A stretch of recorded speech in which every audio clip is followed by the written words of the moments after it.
¿Dónde estaba Nazaret? En el norte, en Galilea. ¿Y dónde estaba Jerusalén? ¿Dónde estaba Jerusalén? En el sur, en Judea. Y en el medio de Galilea, donde Jesús pasó mayor parte de su ministerio, y Jerusalén en el sur, donde también estaba Belén en el área de Judea. En medio de estos dos estaba algo de lo cual podemos hablar mucho en esta tarde, y era Samaria, hablando de las barreras culturales y las tantas cosas que Jesús tuvo que pasar en su ministerio público. Y todos conocemos cuando Jesús se encuentra, por el puro afecto de su voluntad, como me gusta decir a mí, se encuentra con esta mujer allí en el pozo de Samaria. La primer evangelista de todo el mundo fue esta mujer samaritana, tan inmoral, que había tenido 5 maridos y el que tenía en ese momento no era el marido de ella. Pero Jesús pasó toda barrera y se encontró con aquella mujer. Cuando digo que Jesús pasó toda barrera, estoy refiriéndome a las barreras culturales que habían allí. Ustedes saben que Jesús, cualquier judío, no podía encontrarse públicamente, hablar públicamente con una mujer. Ya eso era razón para juzgar a Jesús. Y Jesús literalmente va y se sienta en el pozo a esperar a esta mujer, porque había un alma que se transformada, y por el producto, por el resultado de la obra evangelística de esa mujer, todo el pueblo de Samaria llegó a conocer de Jesús, llegó a la salvación. Está viendo cómo el Señor Jesús está sobrepasando toda barrera para alcanzar las almas. ¿Es usted un cristiano? ¿Es usted un seguidor de Jesús? ¿Está entendiendo cómo Jesús compromete lo que tenga que comprometer en el proceso por el valor de un alma?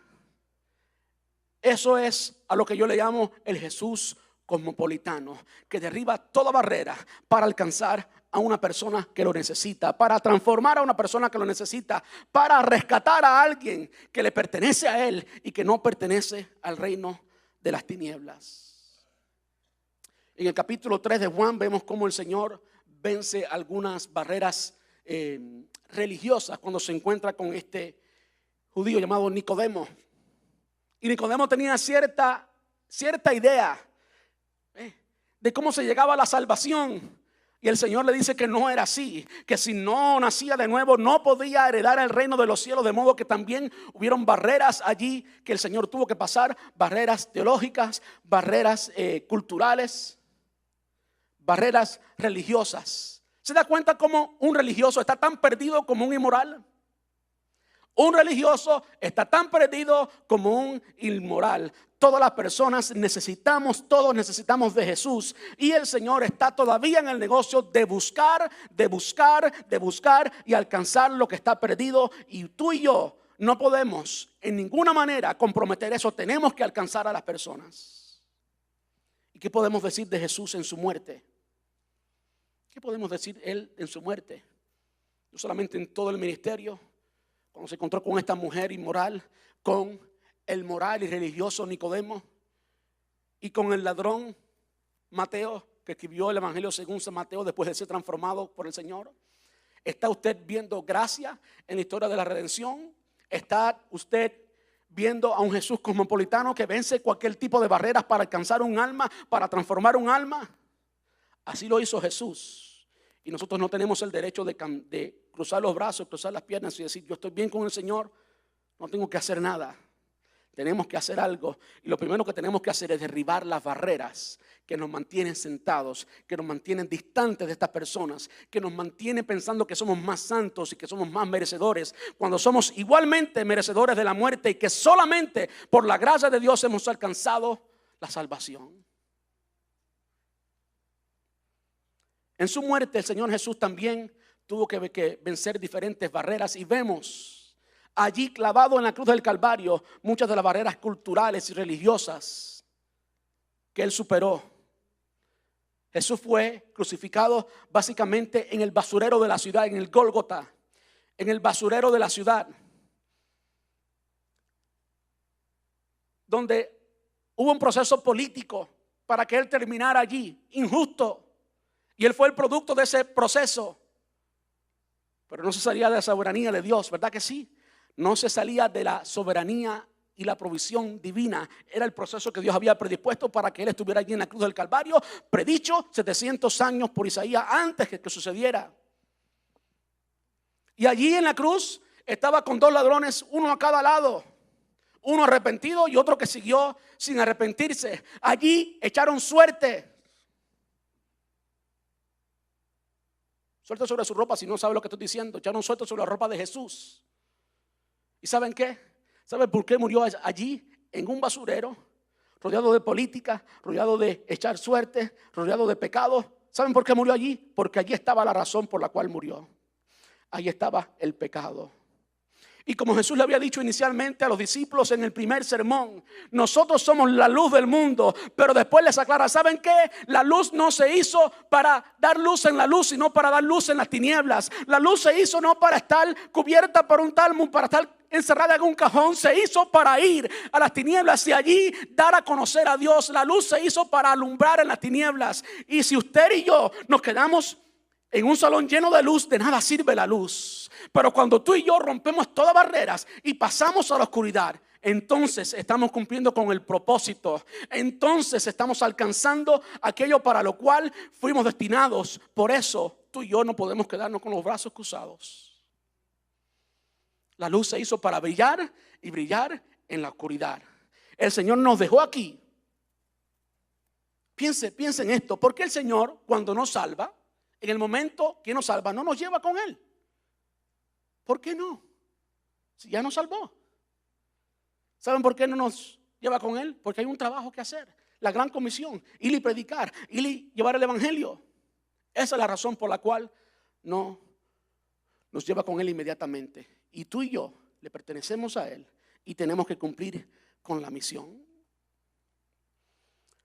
Ahora quiero que veamos la agenda cosmopolitana en el Nuevo Testamento, en la iglesia primitiva. ¿Cuántas barreras tenían que romperse? El Señor le habló a los discípulos y le dijo: me serán testigos en Jerusalén, en Judea, en Samaria. Ya hemos visto la localización geográfica de estos tres: Judea, en Jerusalén, en Samaria y hasta lo último de la tierra. ¿Verdad que sí? Y cuando estudiamos el libro de los Hechos, estudiamos esto que le voy a decir ahora. El apóstol Pedro, quien dirigió la iglesia, la figura humana que dirigía la iglesia, la máxima autoridad en la iglesia, que había recibido este mandato del Señor, que había recibido el mandato de la gran comisión, que había visto al Señor Jesús diciendo ir y hacer discípulos, que había sido el recipiente de la gracia de Dios en una manera tan especial, que había sido perdonado después de negar al Señor Jesús 3 veces. Con quien Jesús tuvo tanta interacción, un proceso de sanidad, un proceso de restauración ministerial con Pedro. Y después de ese proceso de restauración ministerial, el Señor le da una visión y le habla a Pedro y le dice: mata y come. ¿Se conocen ese pasaje? Lo que el Señor Jesús estaba haciendo con Pedro era rompiendo toda barrera de estereotipo en cuanto a los gentiles, porque Pedro ni se quería acercar a los gentiles. El Señor estaba rompiendo barreras allí. Y aún después de eso,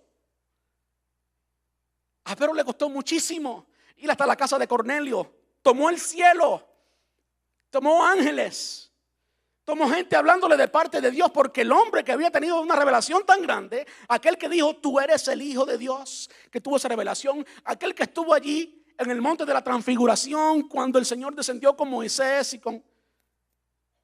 Este hombre todavía era tan corto en su entendimiento, tenía unas barreras tan grandes, que después de todo eso, aún así le costó trabajo y llegó, pero llegó hasta un poquito fuera de Jerusalén. Tomó que el Señor Jesús llamara y se encontrara en camino a Damasco con alguien que odiaba a la iglesia, pero alguien que tenía una experiencia cosmopolitana en su cultura, en su formación. Fue formado fuera de Jerusalén. Un judío, verdaderamente judío, pero que hablaba griego, que hablaba todo tipo de idiomas, o no todo tipo de idiomas, hablaba otros idiomas, vamos a decirlo así. Pero alguien que pensaba diferente, alguien a quien Dios había preparado diferente. ¿Por qué? Porque este hombre, Pablo, no tenía las barreras que tenía Pedro, perdón. Este hombre, Pablo, no tenía las barreras que tenía Pedro. Y eso explica, en cierta manera, por qué el Señor usó tanto al apóstol Pablo.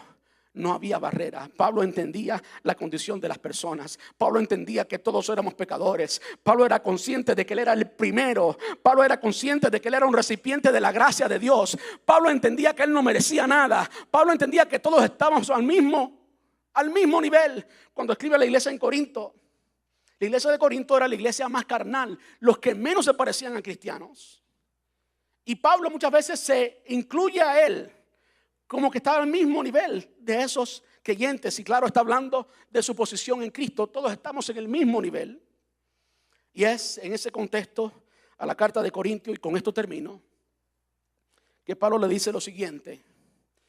Y con esto yo quiero terminar y quiero animarles a nosotros, a cada uno de nosotros, a que miremos el ejemplo de Jesús, a que veamos a cómo Dios ha derribado toda barrera en el Antiguo Testamento por un propósito. El propósito era Cristo, era Jesús, era la salvación de las almas. En la vida de Jesús, tanto en el nacimiento, como en la niñez, como en el ministerio público, como en la muerte, se manifestó lo mismo. Tuvo que romper con muchas barreras. ¿Por qué? Porque hay un propósito y son las almas. Con Pedro lo vimos que no se manifestó tanto. Después vino Pablo. Tenemos que entender lo que el Señor quiere hacer con nosotros. Y es que nos convirtamos en evangelistas, que nos convirtamos en sal para este mundo, que nos convirtamos o que ejerzamos, mejor dicho, porque ya lo somos, que ejerzamos la luz que hay en nosotros que se llama Cristo. Amén. Pablo le dice a esta iglesia lo que les leí al principio, quiero leerlo de nuevo y con esto terminamos. A pesar de que soy un hombre libre y sin amo, me he hecho esclavo de todos para llevar a muchos a Cristo. ¿Usted entendió eso? Me he hecho esclavos de todos para. Pablo entendía bien el propósito, para llevar a muchos a Cristo. La metodología, el procedimiento, lo que había, él tumbaba esas barreras, porque él entendía que él quería llevar a muchos a Cristo. ¿Están conmigo? Y después nos dice cómo. Cuando estaba con los judíos, vivía como un judío para llevar a los judíos a Cristo. Cuando estaba con los que siguen la ley judía, yo también vivía bajo esa ley. Estoy leyendo ahora la Nueva Traducción Viviente. A pesar de que estoy sujeto a la ley, me sujetaba a ella para poder llevar a Cristo a los que están bajo la ley. Cuando estoy con los gentiles, quienes no siguen la ley judía, yo también vivo independiente de esa ley para poder llevarlos a Cristo. Pero no ignoro la ley de Dios, obedezco la ley de Cristo. Cuando estoy con los que son débiles, me hago débil con aquellos porque deseo llevar a los débiles a Cristo. Sí, con todos trato de encontrar algo que tengamos en común. ¿Se da cuenta? Eso es básicamente, de cierto modo, la definición de cosmopolita. Algo en común con todos. Si usted lo puede buscar en un diccionario, algo en común con todos. Sí, con todos trato de encontrar algo que tengamos en común y hago todo lo posible para salvar a algunos. Hago lo que sea para difundir la buena noticia y participar de sus bendiciones. ¿A qué el Señor nos está llamando, iglesia? A que seamos cristianos cosmopolitanos. A que busquemos, como el apóstol Pablo, aquellas cosas que tenemos en común. Y si usted es cubano y es de Cienfuegos como soy yo, y se encuentra con otro cienfueguero, con otro cubano más, pues hable de Cienfuegos y use a Cienfuegos como un enlace para hacer una relación con esa persona. Ore por esa persona, conviértase en amigo de esa persona y entonces le presenta a Cristo. Cienfuegos y el arroz con gris y el lechón y todo eso son simplemente instrumentos muy bien usados para que alcancemos a esa persona para Cristo. Y si usted es puertorriqueño, pues invite a la persona a comer una buena alcapurria, un buen mofongo, pero invite a la persona, hágase amigo de la persona, dígale ay bendito y adiante y todo lo que tenga que decirle, pero lleve a la persona a una relación contigo para que entonces lo lleve a los pies de Cristo. Y si eres mexicano y te gustan los tacos al pastor o de barbacoa, como sea, coma mucho taco, aunque aumente unas partes de libritas, pero lleve a la persona a Cristo. En esta serie vamos a hablar de Cristo en el trabajo. Vamos a hablar de Cristo en Walmart. ¿Usted ha visto alguna imagen de Cristo en Walmart? Todos los días hay imagen de Cristo en Walmart. Cuando usted entra por las puertas de Walmart, usted es Cristo. Usted es el cuerpo de Cristo.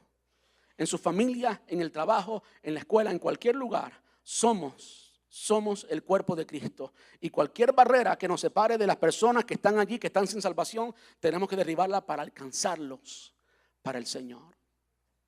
Vamos a estar puestos en pie.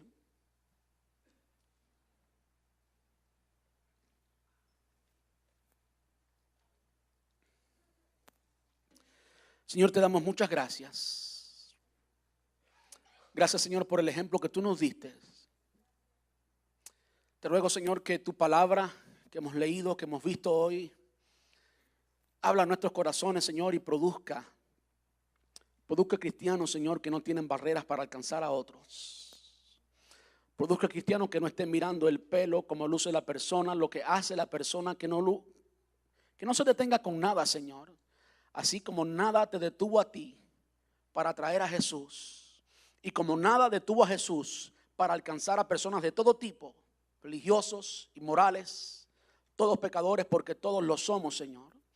Todos te necesitamos.